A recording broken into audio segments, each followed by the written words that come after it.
A scientist friend of mine once said many years ago, it's a test of the proposition of whether or not the combination of an opposable thumb and a neocortex is a viable combination on planet Earth. And to put it another way, are we going to make it or not? Well, yes, we are.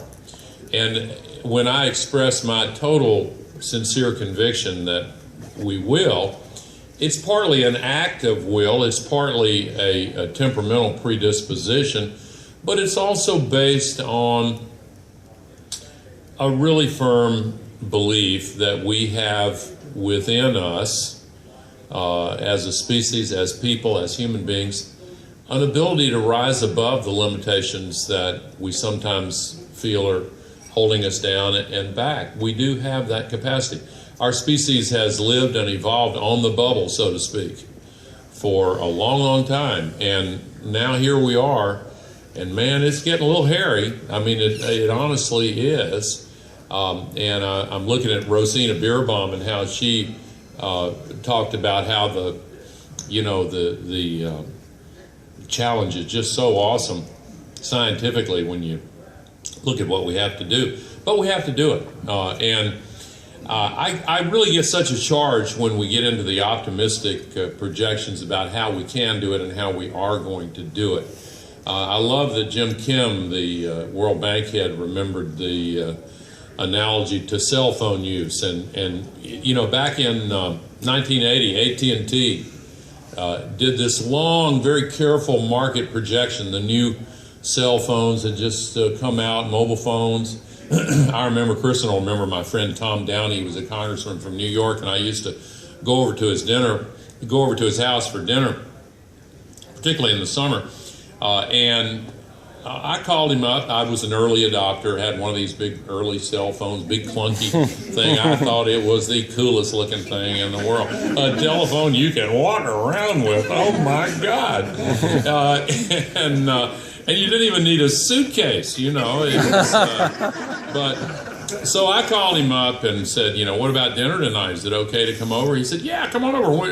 When are you going to get here? Knock, knock, knock. And he opens the door, and it was like the old SNL skit on Wild and Crazy Guys. Whoa!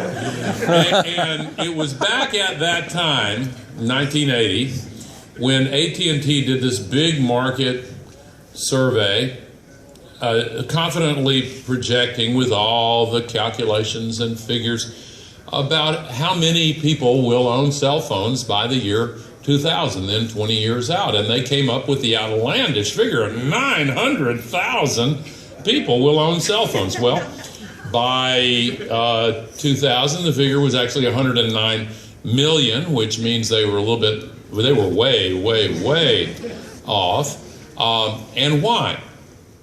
Because the decision, well, first of all, because the price kept coming down and the phones kept getting smaller and better, and now, they do all these amazing things.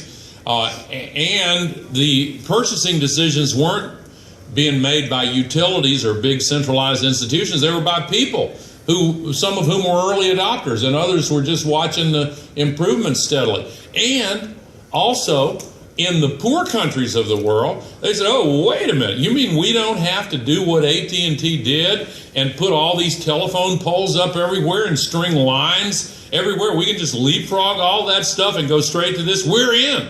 And they were.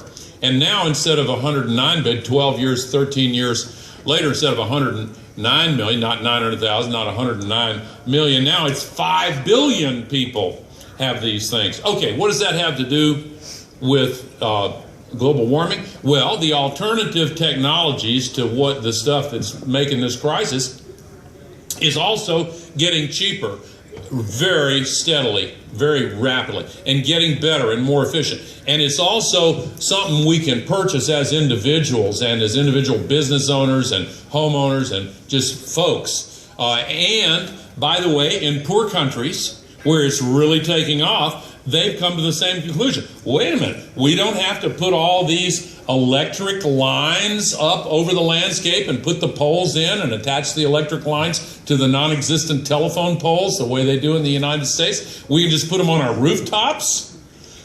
We're in, and they are in. and it has taken off like a skyrocket.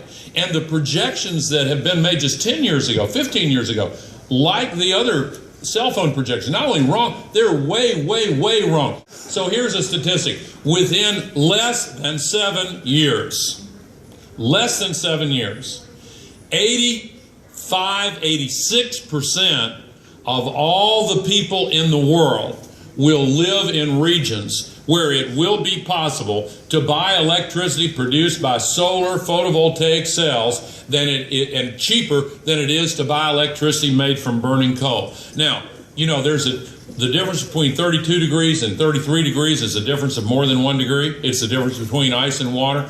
Trust me, the difference between an alternative energy option that is cheaper than coal is a big difference compared to an option that's more expensive than coal. Even once you cross that line, then it's Katie bar the door. We're off to the races. We are going to win this existential challenge. The only question is, how long will it take? And 24 Hours of Reality is our annual event, along with the other things that Maggie has cooked up and her team has been implementing so skillfully to help do our part, to put our shoulders to the wheel, to get this change moving ever faster, because we're in a race. We're in a race. 20% of the global warming pollution we put up there today, 90 million tons worth, 20% of it will still be warming the earth 10,000 years from now. The old cliche, a journey of 1,000 miles starts with a single step. It is a cliche, but we have got to get this done as quickly as we can. We are going to win it.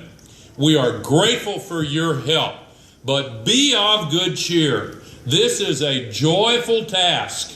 It is a privilege to have the ability to turn our hands to something that is absolutely crucial for our children and grandchildren and those who come after them and ourselves, because the cost of carbon is something we're paying right now. And the solutions are available right now to all of you who have helped make this year's 24 Hours of Reality possible.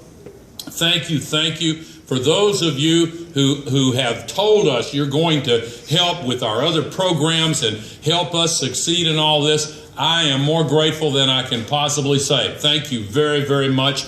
And thanks for listening to what I told you was not going to be a passionate speech. Thank you very much.